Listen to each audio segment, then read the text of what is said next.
What happens when the one you love the most wishes you were dead? The alarm clock blared at 4:30 a.m., but Audrey's eyes had already opened moments before. Not because she was nervous, not because she had a lot on her plate, but because her body, trained by decades of survival, knew rest wasn't something life gave easily. At 62, Audrey Layton didn't wake up to chase dreams. She woke up because standing still was dangerous. She swung her legs off the edge of her bed, the floor cold under her feet, and zipped up the navy blue work shirt that read, "Audrey's cleaning." Her morning routine was as precise as a heartbeat. A 15-minute dance of shower, coffee, a turkey sandwich, and a suitcase full of cleaning supplies, each bottle packed with the preferences of her clients. Darkin & Partners hated chemicals. The insurance company demanded nothing but disinfectants. And Audrey? She delivered every single time. She wasn't just cleaning offices, he was building a quiet empire. Her 10-year-old Ford, her battle-worn companion, started with a half-turn. The city was still sleeping as she drove through the stillness, her mind already moving through every tile, desk, and restroom she'd scrubbed that day. But how long can one woman keep giving without ever receiving? The architectural firm was first on her list. 3 floors, all sparkling by 7 a.m. No shortcuts, no missed corners. Her reputation was her livelihood. She left a small sticky note on the manager's desk, running low on bathroom supplies.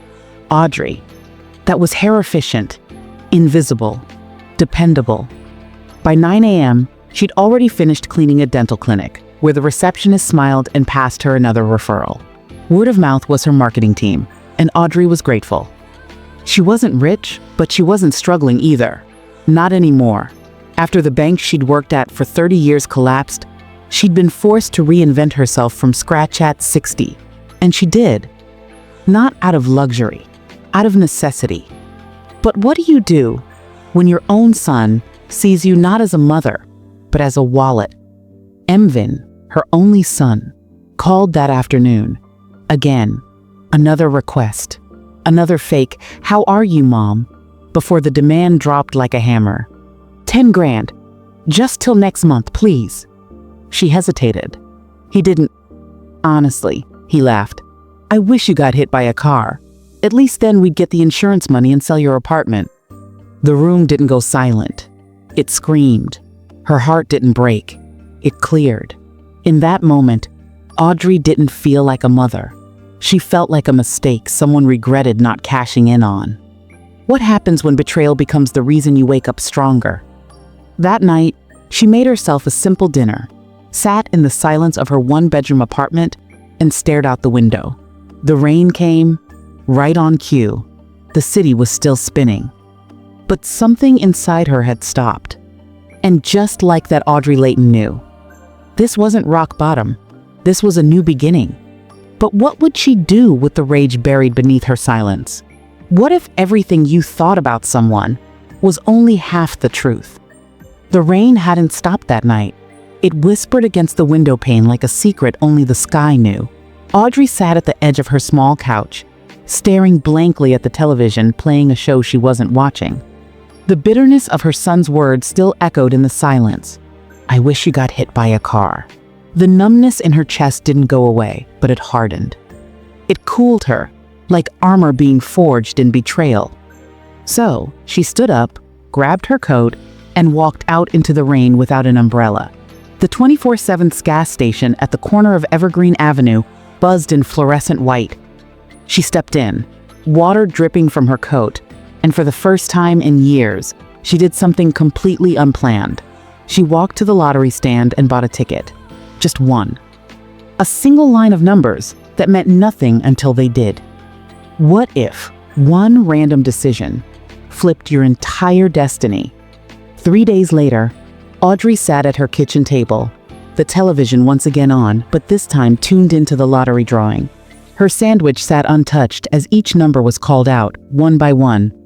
Her hand trembled as she compared them to her ticket. Her breath caught. All of them matched. All 6. It didn't feel real. $187 million. She didn't scream, didn't dance, didn't cry. She went silent.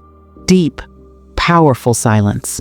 And in that silence, she made her first real move.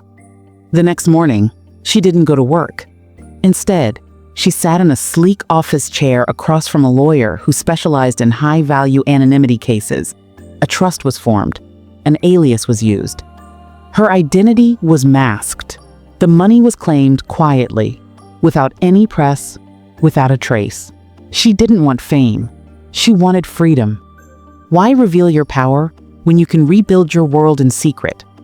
With the money tucked safely away, Audrey disappeared, but not from the map, from her old self. Audrey's cleaning became crystal clean. A sleek new logo, a downtown office, 3 full-time employees, new industrial-grade equipment, everything transformed except her discipline. That stayed.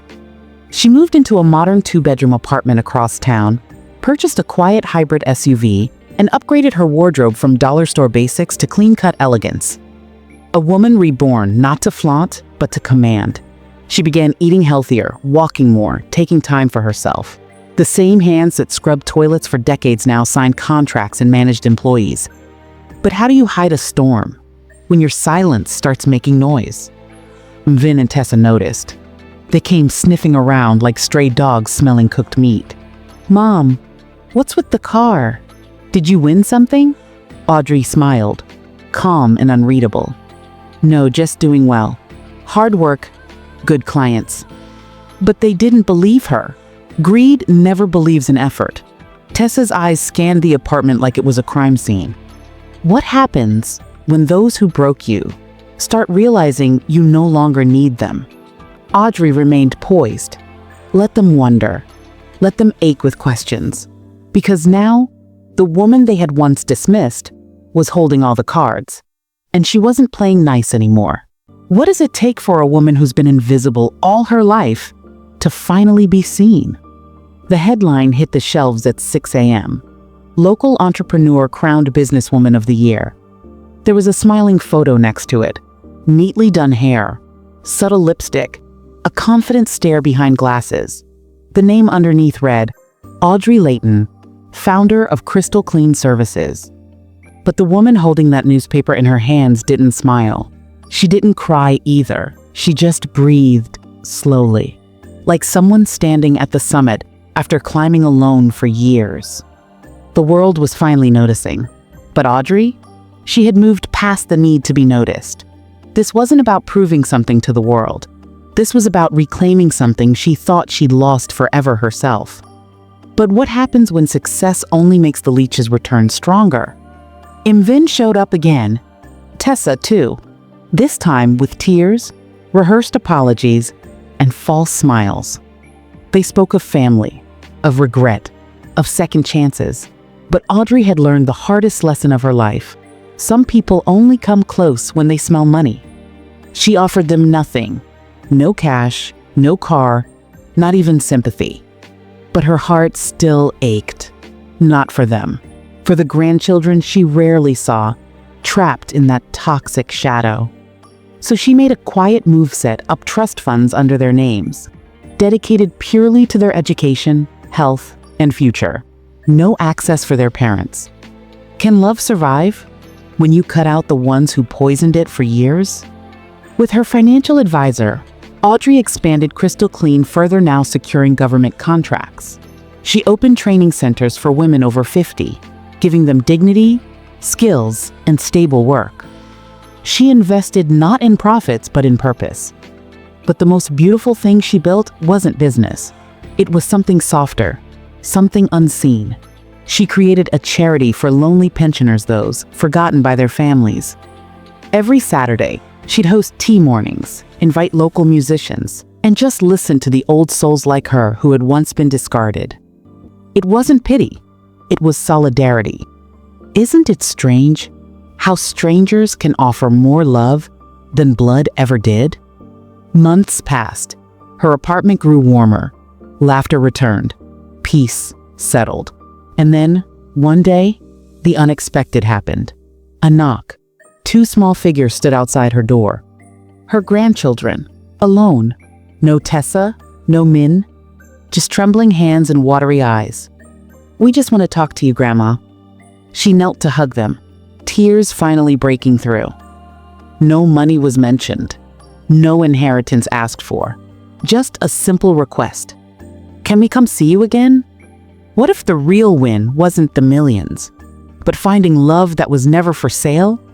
Audrey often says now, "If he hadn't wished me dead, maybe I'd never have truly lived." Because that cruel moment didn't break her, it awakened her. She no longer waited for permission to be happy. She built happiness brick by brick, soul by soul. At 62, she didn't just clean buildings. She cleaned wounds, walls, and generations of silence. Inspired by Audrey's journey? Comment your thoughts. Subscribe for more real-life transformations. Turn on notifications because the next story might change your life too.